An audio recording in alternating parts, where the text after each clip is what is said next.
It's Friday, people, and welcome into a post-win Pod at the Palace. Say what? A post-win. This is only the second time we've been able to do this. No, isn't that crazy? Wow, that's neat. First nice post-win pod in this room. Nice change of pace, man. Yes.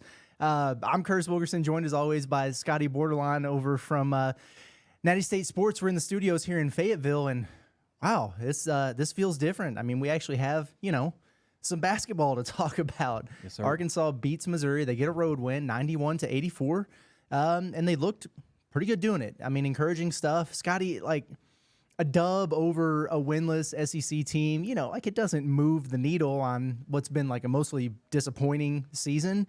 But damn, man, it's hard to win on the road, and it's always a nice thing when you beat Missouri. So, For sure. How are the vibes, man? They're good. Yeah. I had a feeling last night when we were at Lucky Luke's that, something just told me that the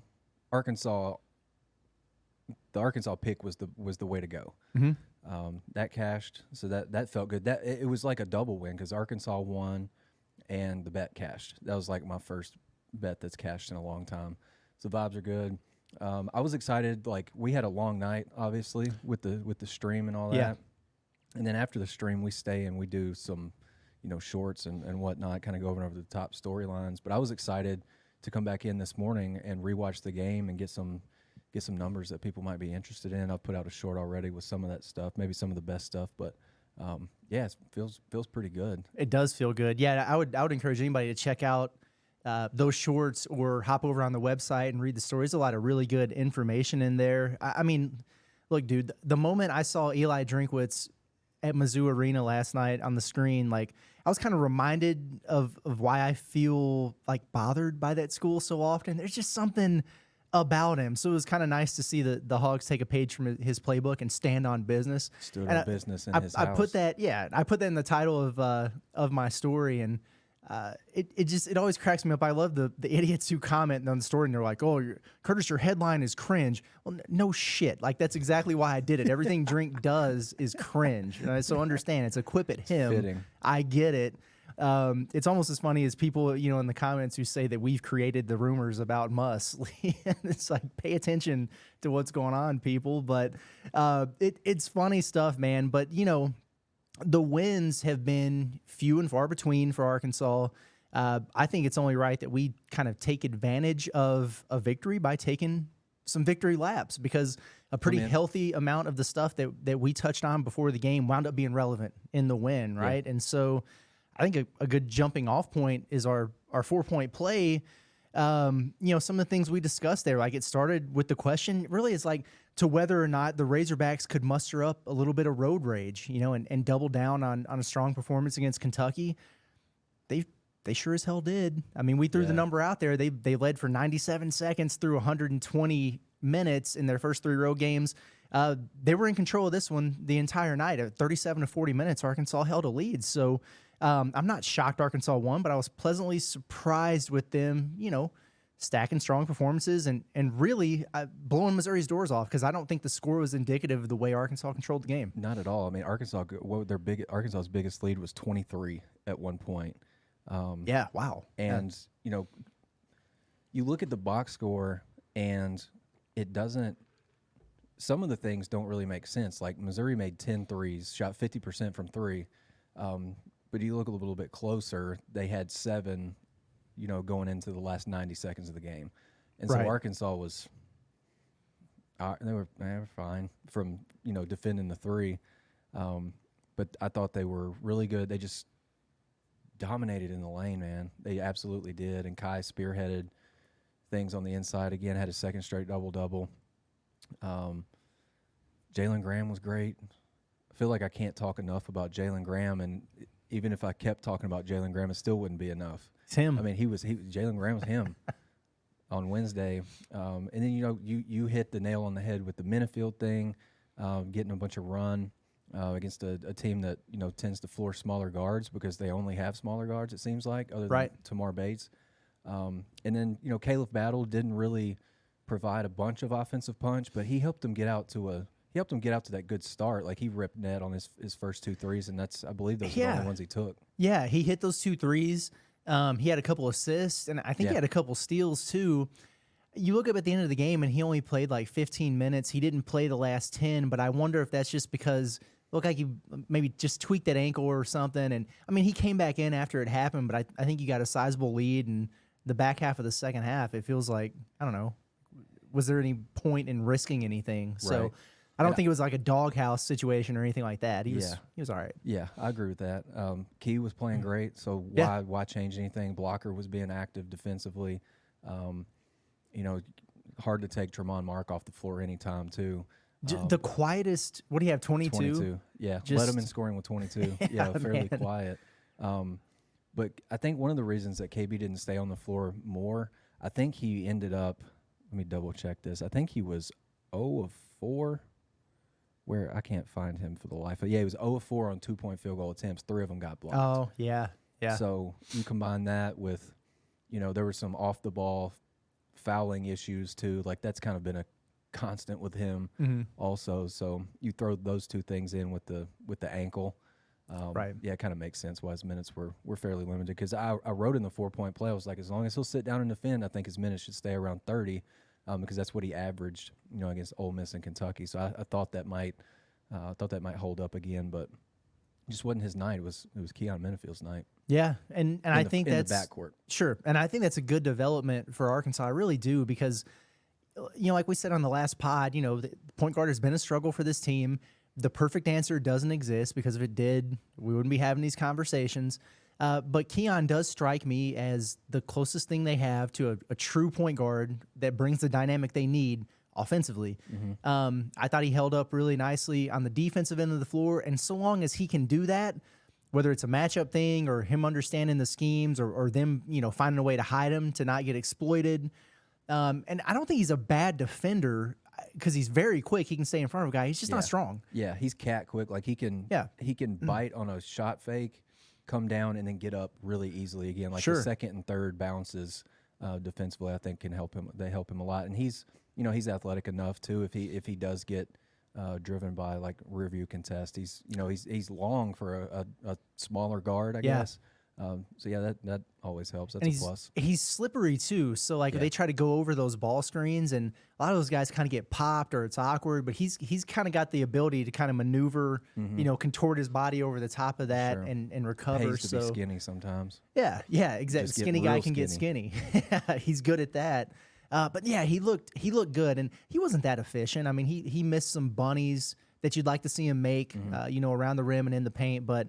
If you're knocking down threes and you're getting by your guy and you're creating opportunities for others, I mean, he had several just drop-off dimes. It just took guys wide open for dunks. And Arkansas had 9 dunks in this game, by the way, which is also awesome, because I feel like they don't play above the rim as much as I expected them to.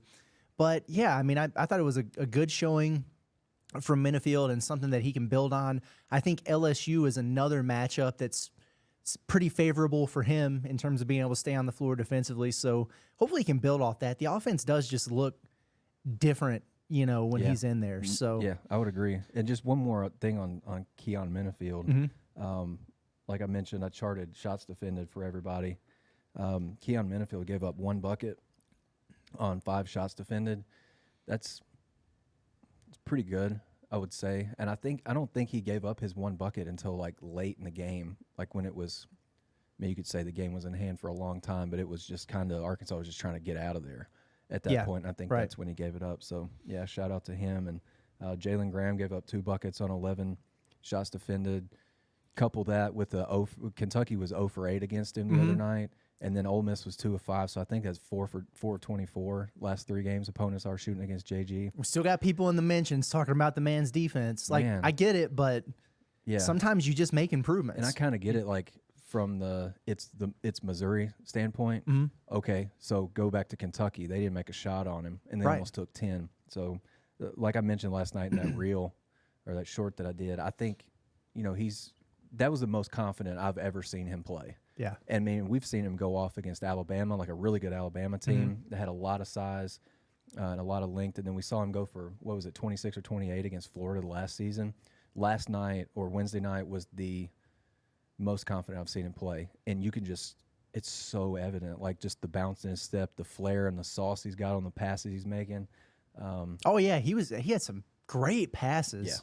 Yeah, very. Yeah. I think him and Kai, I think they can be underrated, a little bit underrated as passers, I would say. Graham he just seems so much more comfortable now than he did last year and than he did early in the season. I mean, he's moving different. Yeah. And it's just very kind of like you're alluding to, like it's just obvious.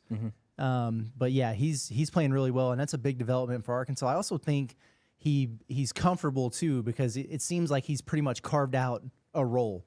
And he 100%. knows that he's going to get some time. He gets to play through some mistakes. He did have some mistakes last night, man. It wasn't like it was a clean game. Exactly. Like he had 3 turnovers. But, Yeah. you know, you end up with 4 assists, and you're a 6'9", 6'10" guy that'll play. Must let him cook. And then, who is this Mekhi Mitchell? Like, I mean, this is incredible. And Muss is absolutely right about what he said in the postgame last night. The Mekhi Mitchell that Arkansas has received the last 2 games, he's as good as anybody in the league. At that position, he's been dominant. Eric went as far as to say in the country. He did say in the I'm country. not sure about the country, but that might be a little bit of a definitely stretch. I could maybe see it in the league. Yeah. Yeah, and and people are still in my mentions about this, but when I tweeted it out, I said, you wondered why Arkansas didn't get a big in the portal. And it's because they thought that this is what they could get from Mekhi on a consistent basis. I know they haven't got that. Yeah. I also know that he was hurt all summer, and those things factor into it. But my point is, everybody who was up in arms about them not going and getting, Adama Sanogo or Oscar Shibwe 2.0, they really did not pursue centers nearly as hard as people thought they should or expected them to. Yeah. And the reason why is because they did have a lot of faith that they would get better returns from guys like Graham and Mekhi Mitchell. It's been up and down for him, but these last 2 games, we've seen what they were capable of, and you can kind of start to see that vision a little bit. Yep. Is it going to last? Are they going to play worth the crap on Saturday? I don't know, but this is what they thought they were going to get. Yeah. So good for them. For sure. And I think it's been interesting.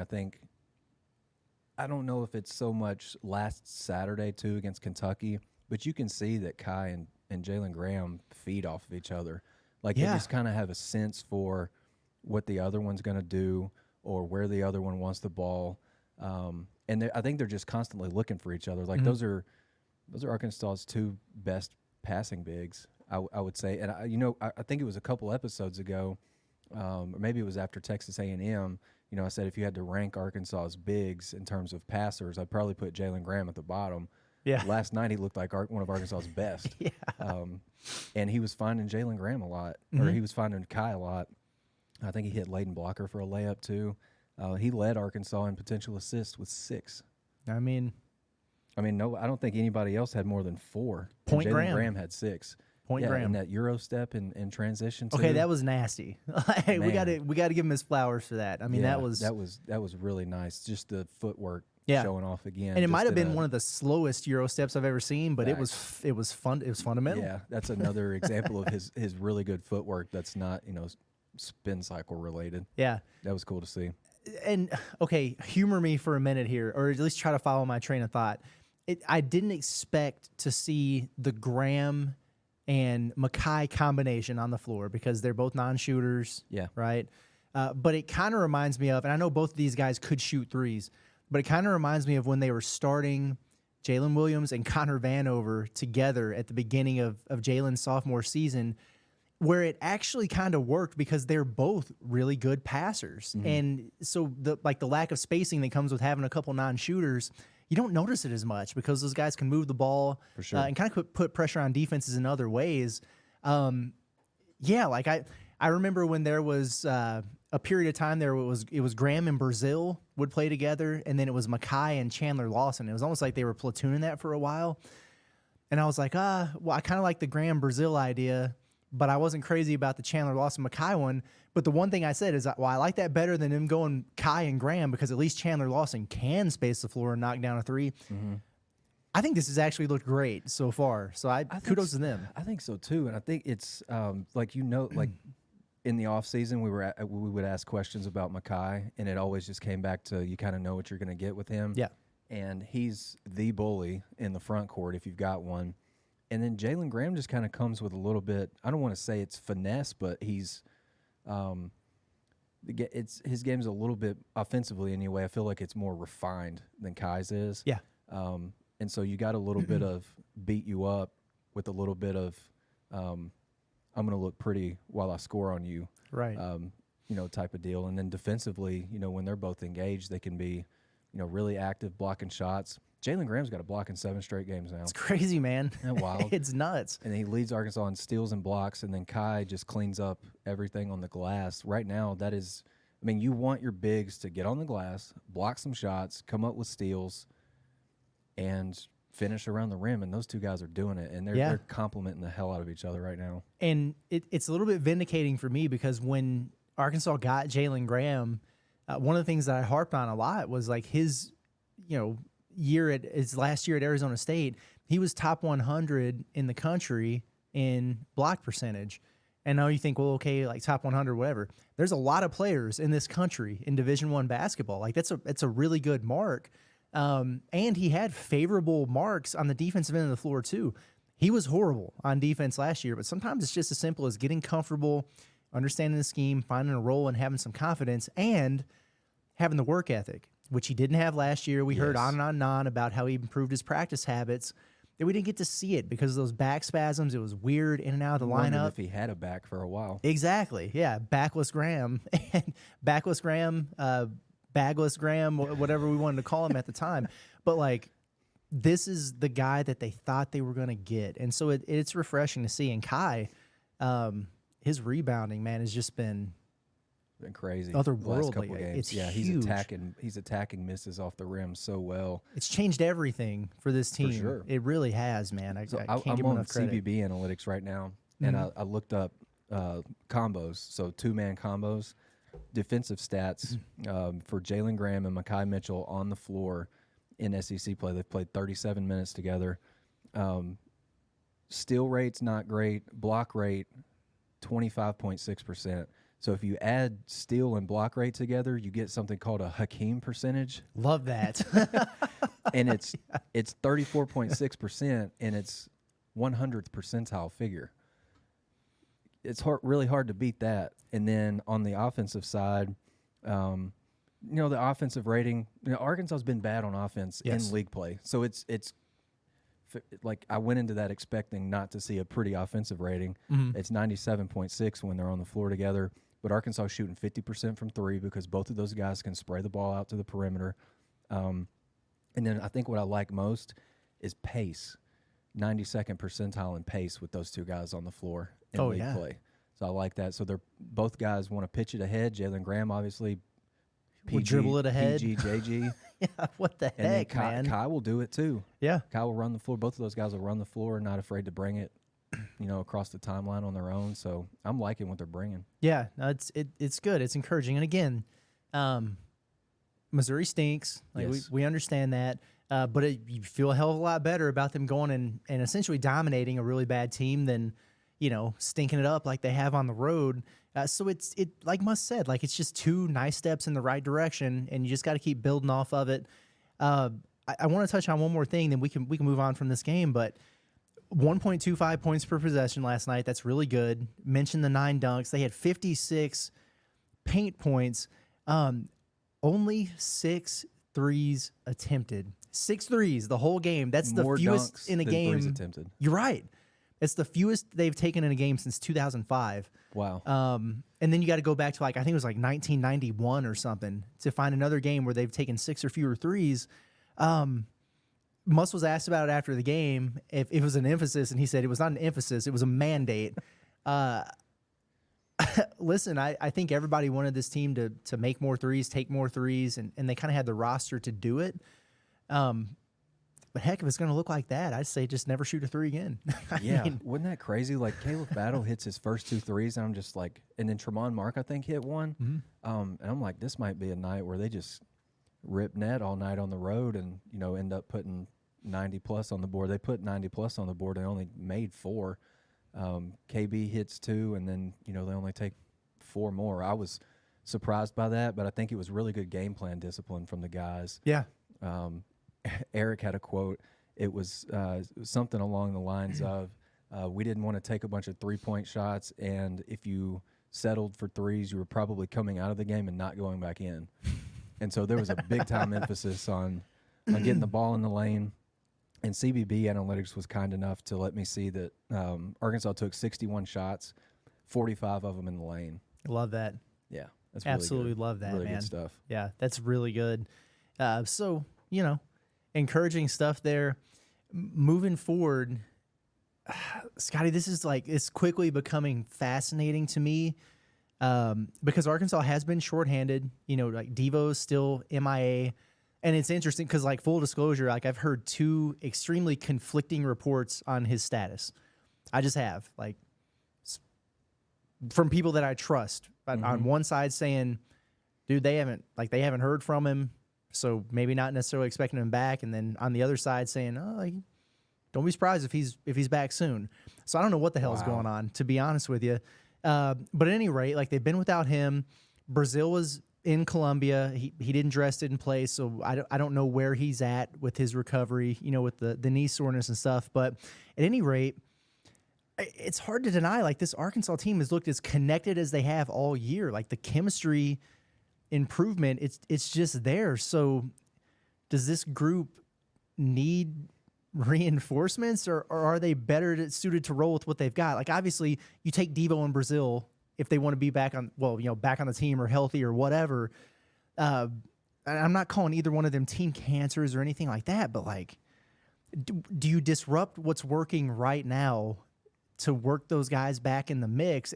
And if you do, how do you go about doing that? You just throw them right back in there, or do you ease them in? It's just Muss has got some decisions to make, man. In a way, it reminds me of when Nick was out for so long and they were trying to reintegrate him as soon as they started playing well, and then they kind of bottomed out again for a while. Yeah. I don't know.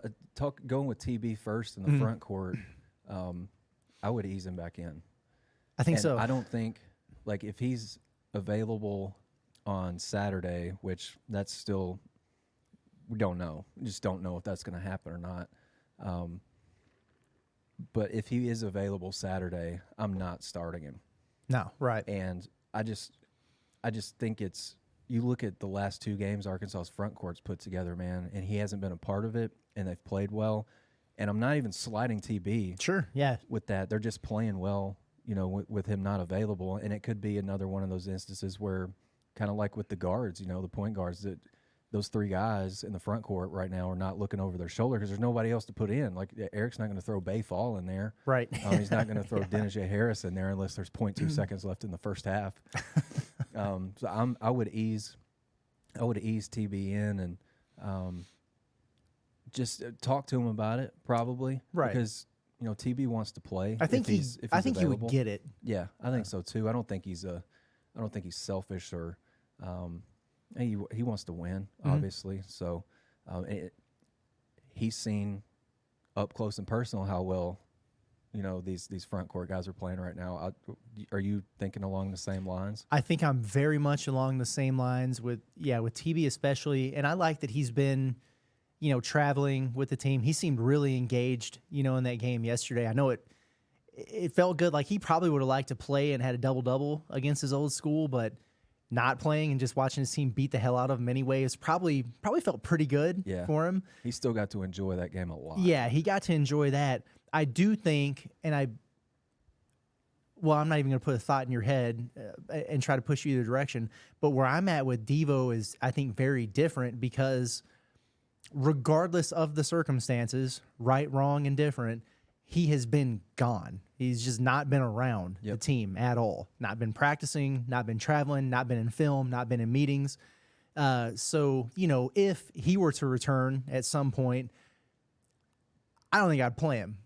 To me, there would be, and again, I don't know if the coaches told him to take a hike for a while or if he just left AWOL, whatever Jay Billis said, but still, there would be a very defined and communicated process of you come back, you practice, these are the expectations, and if we feel like you fit in the rotation, we'll get you back in there. But don't come in expecting it. Is kind of where I would be. Yeah, I definitely don't think he needs to, if he comes back anytime soon, to expect to just be all right, where am I, just 30 minutes?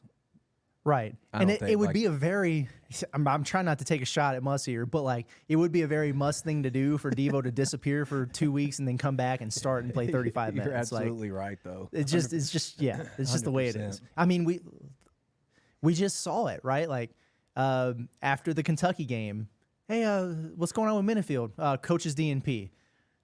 3 days later, he doesn't start, but he plays 32 minutes. You know, L. Ellis. No, you know what? Like, we're going to let him rock a little bit. Couple starts, a lot of playing time. Go to Missouri, didn't take his shooting shirt off. Yeah. That's just kind of the way he rolls, you know? So, like, I wouldn't put it past Muss at all. So if Devo comes back and Eric plays him, what specifically is he playing him for? I don't know. In terms of, like, what do you need at the guard spot that you can throw him in and just feel like he helps you? Yeah, like you would like to think it would be. I hope that didn't come off the wrong way. I'm just like if he comes back and you play him, what specifically is he in the game to do? Is it just floor general type stuff or get you into your sets? So like I'm ready to see Keon Minifield keep rocking. Yeah, after what he did against Missouri. Let him cook. Yeah, I'm kind of in the same wavelength there.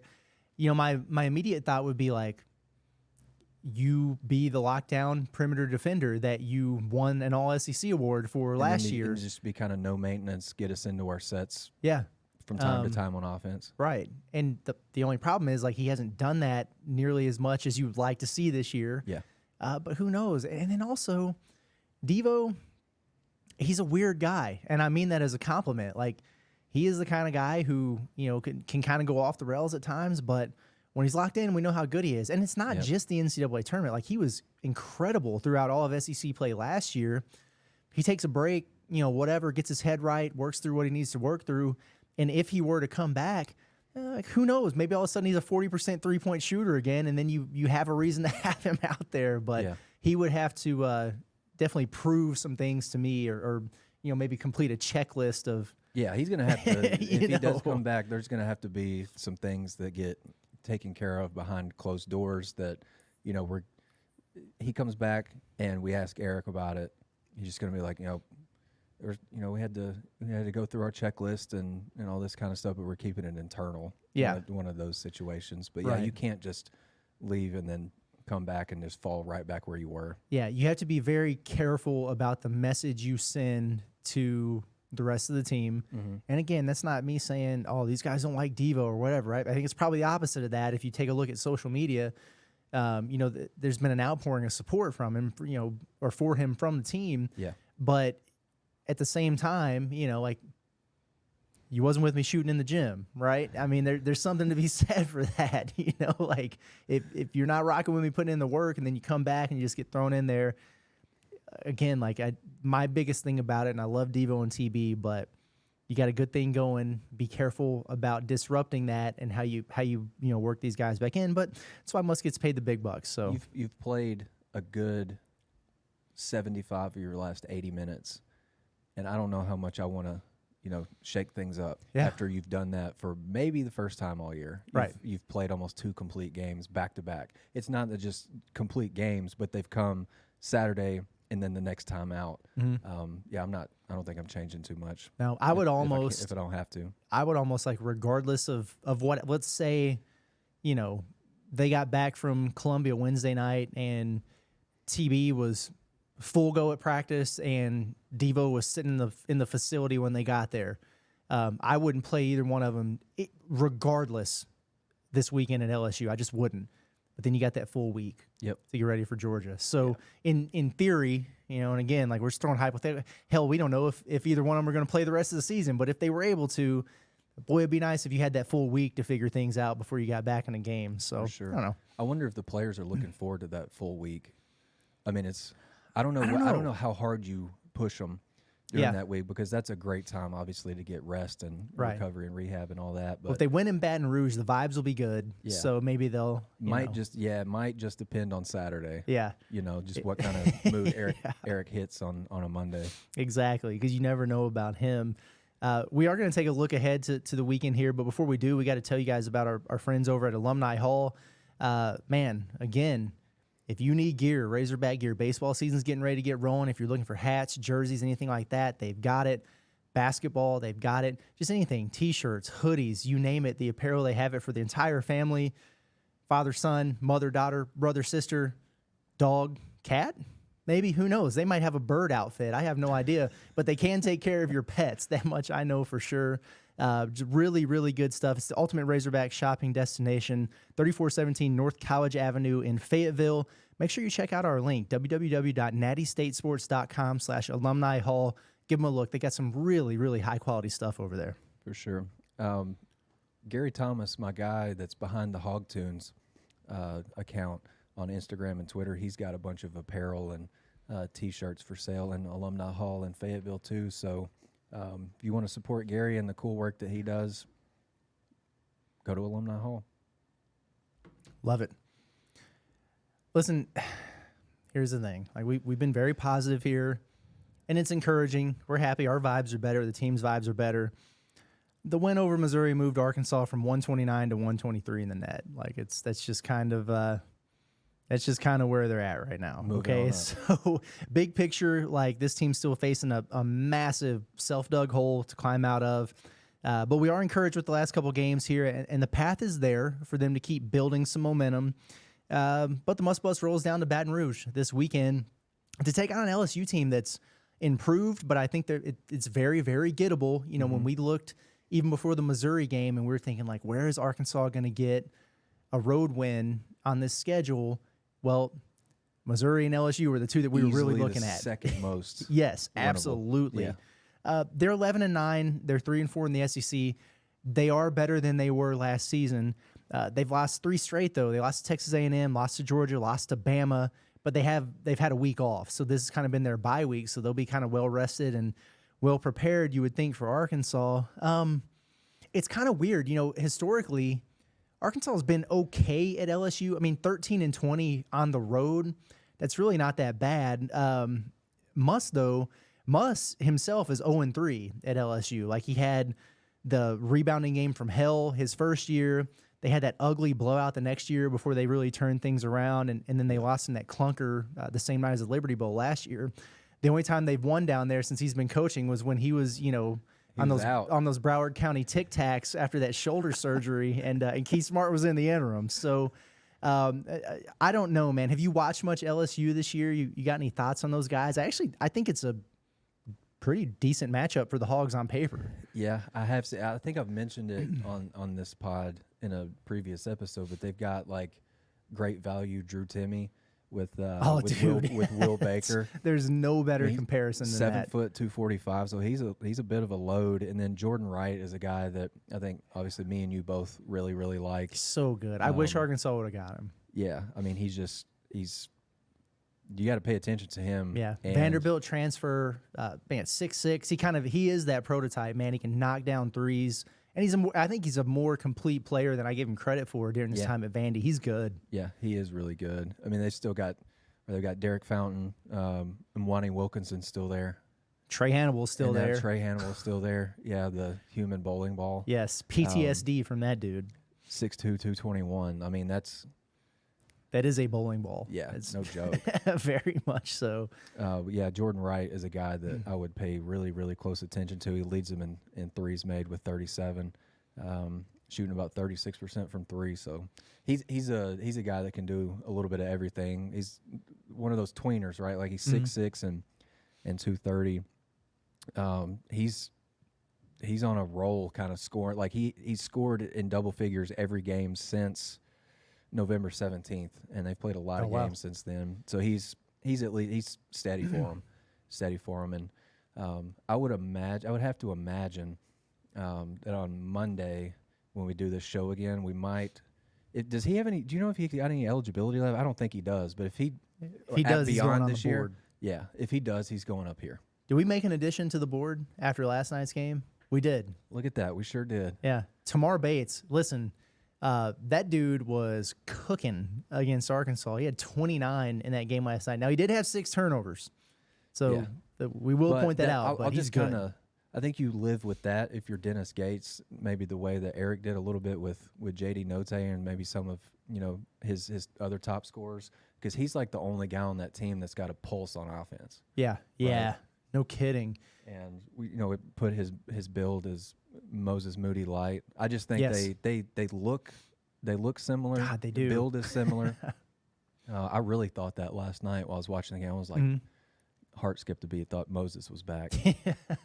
I mean, knockdown, free throw shooter, really good 3-point shooter on low volume, and he's on a scoring tear right now, almost 20 a game in his last 11. So he's somebody I would be paying attention to. He's cooking. You see his name spreading like wildfire on Twitter in a couple months. Yeah, he started his career at Indiana, and he was fine there, but he was definitely a guy when he entered the portal that a lot of people were thinking he would be a dude who could really blow up. I really think that he's a guy that could bounce. Yeah. Because this season at Missouri is not gone any kind of way like he probably anticipated or was. Dennis Gates, guarantee you he told him it was going to go better than this. Right. In that recruiting process. Yeah, it would not surprise me at all to see several guys maybe from that team, especially knowing like this year has gone bad, and I think they're to the point where they're going to start leaning on some of their younger guys, and Gates really went all in on the freshmen in this recruiting class for next year. I think he's got like 5 or 6 high school signees. It's a really good class, but it's heavy on numbers. So, if you're an upperclassman, you're thinking, I don't know, like, am I going to come back here and play with 9 young guys, or you know what I mean? Right. So yeah, I wouldn't be surprised at all if he dipped. Do you have any thoughts on Aiden Shaw? I love Aiden Shaw. Arkansas recruited Aiden Shaw for a while. Kansas City area kid. Yeah. He is athletic as hell. That dude is super, super bouncy. 6'8", 205. He fits the mold. He reminds me of Jalen Shelley, who Arkansas has signed. Very similar in terms of their athleticism and some of the things that they can do. I like Shaw a lot. I also like that he was shoved by Nate Oates and didn't knock him out. That shows a lot of restraint. Yeah. So he's got a good head on his shoulders. But I've talked to him before, and he's a good kid. And really, Arkansas. So easy to just knock him out. Oh, dude. In that moment. Yeah. It almost would have been worth it if he did it. He would have been suspended the rest of the year, but man, he's a good kid. I think Arkansas really hovered around his top 4 or 5 for a majority of his recruitment, and then the Hogs zeroed in. That's when they were zeroing in on Walsh and AB and those guys, and so they backed off. Fault him but for that, really. Yeah, but he's good, and he was heavily recruited, and he's definitely a guy that I could see who could benefit from a change of scenery. But he's. For sure. We talk about some of those guys on that board who are like prototypes. He would definitely fit into that category, and there's already a relationship there. So, Yeah, that's true. And I mean, I'm looking at his game logs. I mean, he's in his second year. Aiden Shaw is at Missouri. Some of this game log reminds me a little bit of TB. Like we would have some games, and then the next night he plays 5 minutes, doesn't score, turns the ball over once. And just a non-factor, but I think you can see that there's something potential-wise that you could really, really tap into. Yeah, I think so. So yeah, we might add him to the board. Actually, stay tuned for that. We're gonna have some more faces up there next week. Then again, do you want to get him on campus and then try to have to coach the Missouri out of them again? They've run into that problem. They have done that. So. That's valid. Something to consider. Yeah, and he's been there for 2 years, so there's a lot of Missouri in him. Yeah. Although it's Dennis Gates, Missouri, and not Quanzo Martin, Missouri. So I don't know. I do think, despite them being terrible this year, that Gates is a good coach. He's probably a disciplined kid and stuff. I don't know. That's actually a good thought. He just doesn't have enough. He just doesn't have any offensive weapons this year, really at all. From what I gathered last night, they just. That's tough, man. Kind of like a one-man show. And they are down a couple guys, like Caleb Grill, the transfer from Iowa State. The white kid with the man bun. Yep, he's been out. John Tanji, who I know they were really excited about from Colorado State, like a big wing who can shoot it. He's been out. So they were down a couple guys, too. So was Arkansas. And, Arkansas beat up on them, as they should have, because we never pick Arkansas to lose to Missouri in basketball. Yep. It's not going to happen. I picked against Arkansas against Missouri on the last pod, but I'm taking Curtis's advice from now on. Basketball, dub. Football, catching an L. That's right. Speaking of picks, I don't know why we keep doing this to ourselves, but like Tennessee, They failed us. Man. They failed me. They got by the Cox. Okay. Kentucky. Now they were down 2 guys. DJ Wagner didn't play. Justin Edwards didn't play. They got by Florida. Kentucky's never going to be at full strength this year, are they? Right. What do we get right this week? So Ole Miss got Mississippi State. I don't even know who else has played at this point, but I think you hit Alabama, Georgia last night. Oh yeah, you nailed that one. Oh, it did go about the way I thought it would. You said they'd be shooting free throws and they'll probably win by 8 or 9 points, and then what do you know? They're shooting free throws and Alabama wins by 9.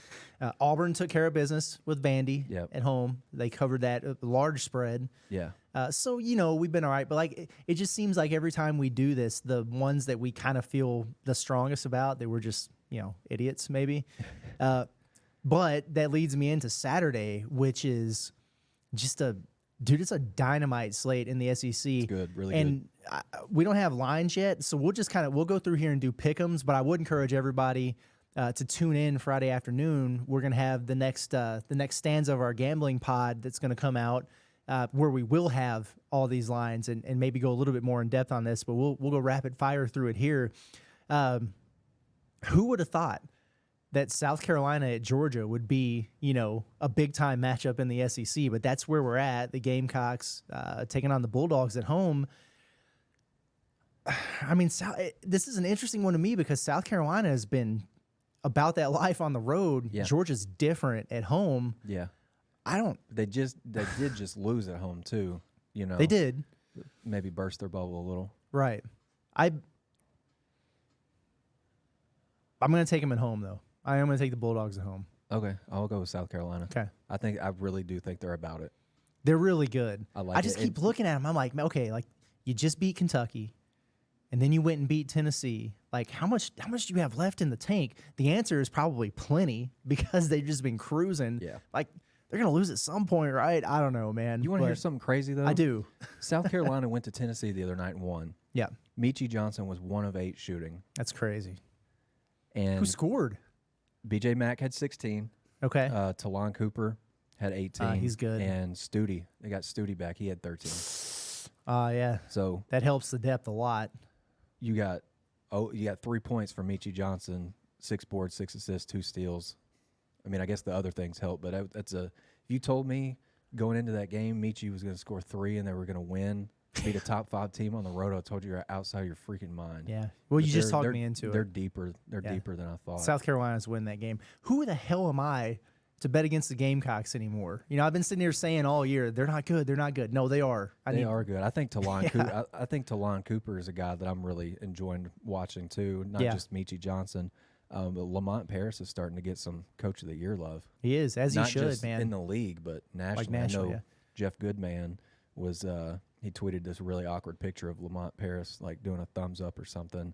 Get him in the conversation. He's done a terrific job with this team. Yeah.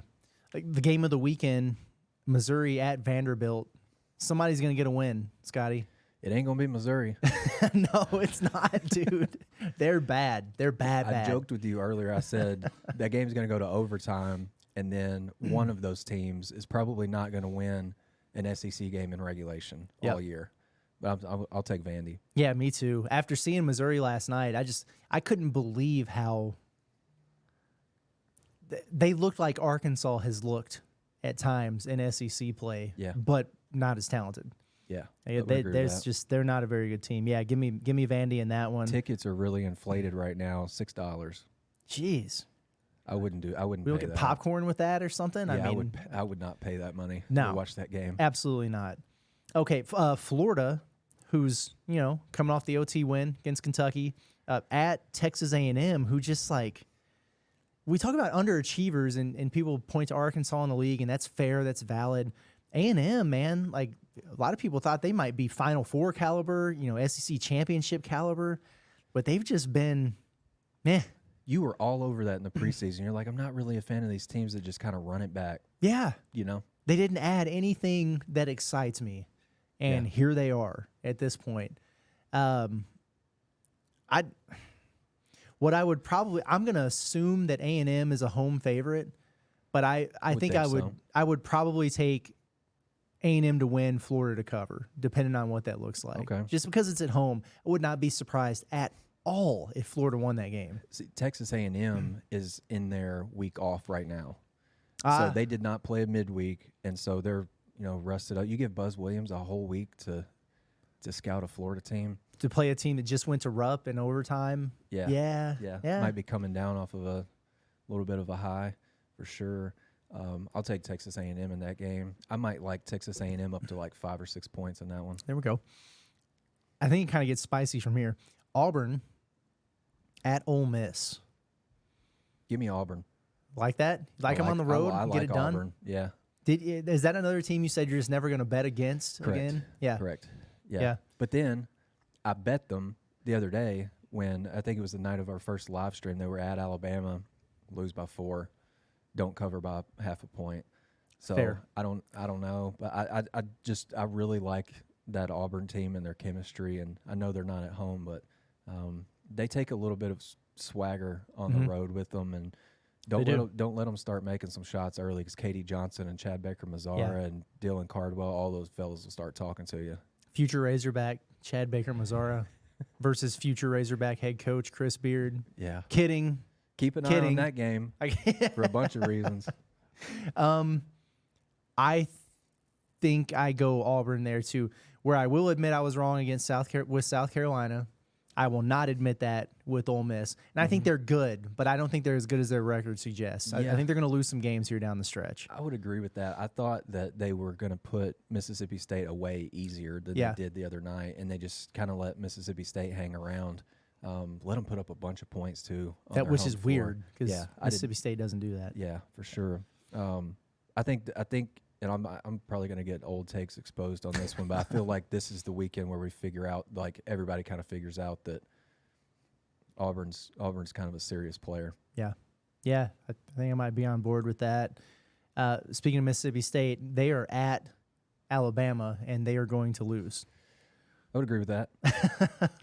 I agree with that. Now, Tolu Smith might go 30-16. Yeah. But Mississippi State's going to lose that game. Yeah. I think. I could see that. Mark Sears is so hard to guard. And then when Grant Nelson's knocking down jumpers like he was the other night, like he hit back-to-back threes in the last couple minutes of that game at Georgia. If those two guys are cooking and they can get something from anybody else, they're so hard to beat, especially at home. And it's a primetime game.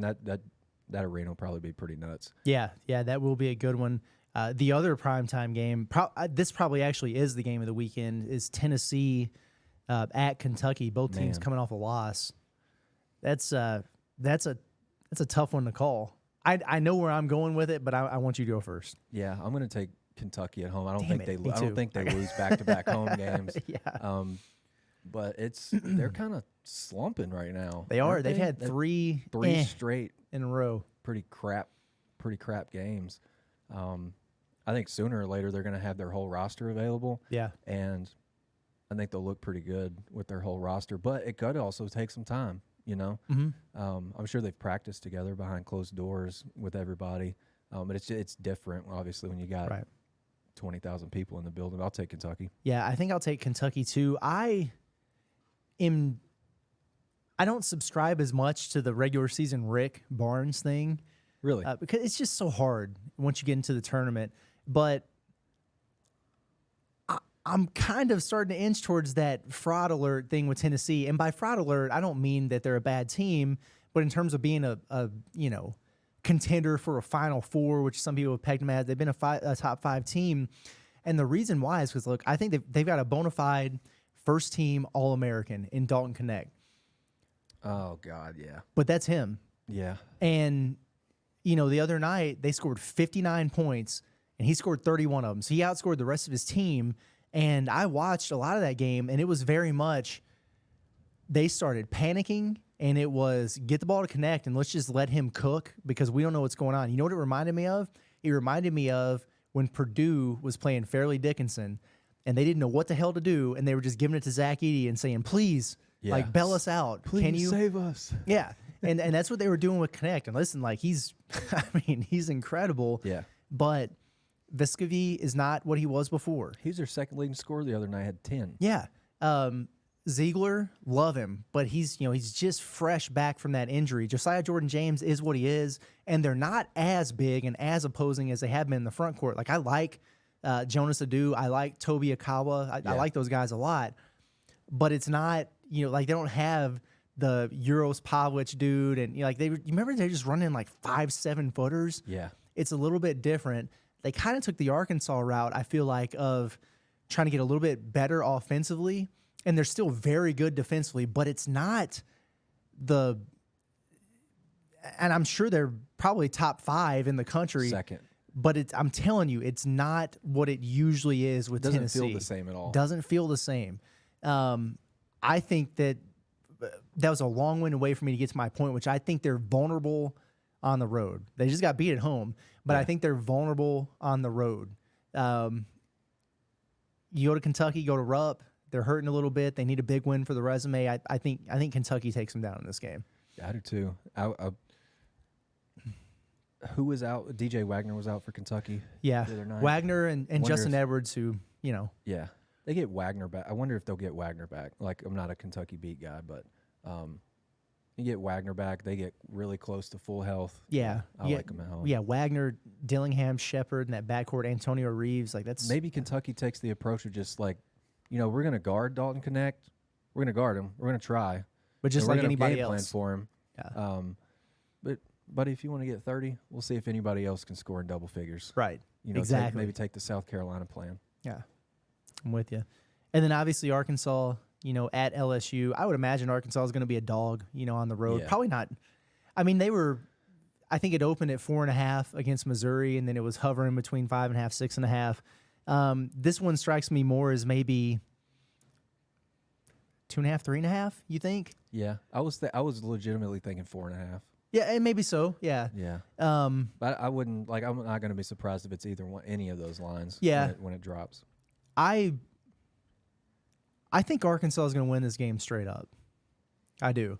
And it's not me drinking the Kool-Aid. I just think with the way they're playing right now, they're rolling. I'm starting to see that sense of urgency. And LSU, again, they're improved. They're not that good, man. Yeah. I think Arkansas is going to get it done. And I think we're going to be able to have a week off as they prepare for Georgia. And we got a little bit of good vibes and some smiles on people's faces, even though they'd just be 12-10, 3-6 in the league. Yeah. I'm looking at Ken Palm, kind of the team comparison side by side. One thing that I think gives Arkansas a shot in this game, and I think I'm going to pick them to win too. Look at us. Never would have thought that we're back on it. We would have picked them. Not drinking the Kool-Aid again. I think it's just some of these matchups. Like, Arkansas is the number 3 team in terms of free throw rate in league games. Only one team in the league sends guys to the line more than LSU does. On the flip side, LSU doesn't get to the line a lot, and Arkansas somehow is keeping teams off the line. And I get it that, in some of these blowouts that Arkansas has been playing in, like, your free throw rate's not going to be good the free throw rate's not going to be, high for opponents because they're knocking down every shot. And then it's at a certain point you just kind of back off. Mm-hmm. Feels like, but it kind of seems like the game plan for Missouri might just roll it over again, right? Yeah. Limit your 3-point attempts, get in the lane, attack, try to get to the free throw line. I like that. Yeah. And I think Arkansas's front court it's legitimately got me a little bit excited for the game. Yeah. Like, just to kind of see what they're gonna pull out of the hat this time. I will say that I agree 100%. I am actually looking forward to watching this game. I haven't said that since before the Auburn game. Yeah. Like, I was looking forward to that Auburn game, and then after they got waxed like that, since then I've just been like, dude, I don't like, it's whatever. Yeah. But hey, they're playing hard. There's a little bit of excitement coming from the players, which is nice to see, and they got a little momentum. So we'll see if they can take it down to Baton Rouge. We'll find out. Bright and early, man. 11 a.m. Saturday. It's going to be an interesting brunch situation here. We'll do the live stream again at Natty State Sports. We're excited about it. Do you like the 11 a.m. tip? For our job, yes. Yeah. I definitely do. But if you were a listener, just a listener of the pod, wouldn't like it? No. I might like it a little bit more this year just because, both teams kind of stink. So it's like, whatever, we'll get it over with. I can go hang out somewhere Saturday night, Absolutely. But no, like if this was what you would expect Arkansas to be and they were playing at 11 a.m. in Baton Rouge, I'd be like, what the hell are we doing? Yeah. So Yeah. I think that's where I'm at with it. All right, man. Any parting thoughts? You got anything left? We covered a lot. We did good. Yeah, I don't think so. Well, just going back to the Arkansas-Missouri shots defended thing that I do after every game, several things caught my eye in terms of like, man, you love to see that kind of thing. And one of them was Jalen Graham, and then Tremont Mark gave up three buckets on 9 shots defended, but Arkansas gave up 13 uncontested shots. I just you've got to tighten that up on the road because not every offense that you play is going to be Missouri's. True. You know what I'm saying? And I think LSU, what is LSU shooting it from 3? Shooting it, 34.7% for the season, 35.5% in the league. Yeah. You better get out to your shooters and try to limit uncontested shots as much as possible. I think Kentucky was like 10 or 11 uncontested, and then obviously you had the game in hand, so I kind of understand why that number gets a little bit higher than you would like it. But yeah, that's got to be shored up if you want to get another road win. Yeah, that's a really good point. Parting thought for me, Arkansas won the matchup against Connor Vanover, and it didn't look that way early because he had a defensive rebound. He sprinted down the floor. He got an offensive rebound and a putback, and then he hit a 3 like right after that. And I'm thinking, it's gonna happen. Yeah, like this is like Bebe's revenge all over again. But they got the best of him. They were taking it to him. I wouldn't say he necessarily got dunked on, but he got dunked around several times. He was in the vicinity of a dunk. Exactly. And if he would have got dunked on directly, then it was decided on the stream that I would have had to take my shirt off. My shirt did not come off. Okay. Because I'm very specific about what I consider getting dunked on. What happened to me on the YouTube videos, that's getting dunked on, okay? Exactly. What happened to Vanover, dunked around, but it was still cool nonetheless. It was also cool to see him out there playing a little bit. I feel like those guys, it's almost like the coach at Arkansas told the guys about Vanover's strengths and weaknesses because, I mean, Mekhi Mitchell went out and without any hesitation. The only hesitation that I saw was he would shot fake him a couple times. And I'm just like, Curtis, you think Eric told these guys to give him do something like this and see if he'll bite. Right. And then as soon as he leaves his feet the first time, wait for him to come down, put a shot up. Yeah. They had good success Get against the man's him. body. They look good. All right. Well, that covers it. Arkansas, LSU, 11 a.m. in Baton Rouge. I think it's an ESPN2 game. Correct. Enjoy that. Check us out, nattystatesports.com, for some written content and previews. Make sure that you hop in on the live stream. We enjoy that. A lot of chat, a lot of good conversation. It's available literally on any type of social media platform you can imagine. So if you're looking at all, you'll definitely be able to find it. But we appreciate you guys as always. It's been Curtis Wilkerson, Scottie Bordelon with Natty State Sports, and we will catch you guys, Monday.